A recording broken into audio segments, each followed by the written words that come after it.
Historically, licensed video games don't tend to do very well, but when Obsidian says they're going to tackle a project, the same studio responsible for Fallout New Vegas, it's enough to pique someone's interest.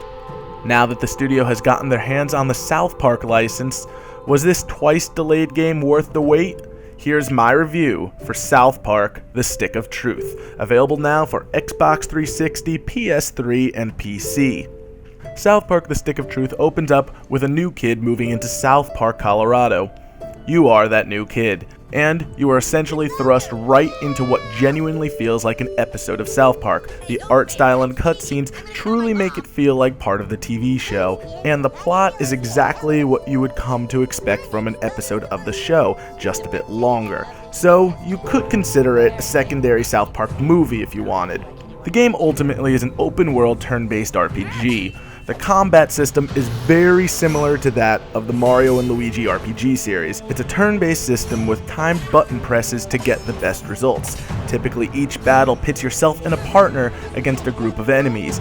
Your character is equipped with a melee attack, long-range attack, and ability, alongside some defense, counters, and summons. A summon is an unlockable move that can only be used once a day against a non-boss opponent, and they typically result in a one-hit KO against your enemies. Overall, the combat system is solid and very satisfying. As you progress, you'll be able to upgrade your character via level ups, new equipment, perks, and ability upgrades. Outside of combat, the game is completely open world, so you can explore all of South Park, Colorado, and some surrounding areas to your leisure. Apart from the main story, there is also a lot of collectibles to find and side quests to unlock. The main campaign itself will run you around 10 hours or so, while completionists will find themselves playing for a bit more than double that time. However, the level cap is a bit low, so you may find yourself hitting the cap a decent time before the main story comes to a close.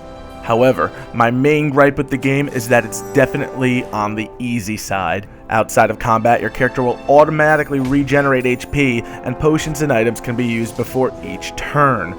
Luckily, there is a difficulty slider. If you are experienced at all with RPGs, I'd recommend turning up the difficulty. If you're not much of an RPG person at all, playing on the standard difficulty will do you just fine. On the PC end of things, there is no Uplay Drm for this game, which is appreciated, but the game also has hard-capped the frame rate at 30 frames per second, which is a bit annoying, but considering it's a turn-based game of paper-cutout characters, it isn't really that bothersome. Overall, if you enjoy the TV show, you will absolutely enjoy this game.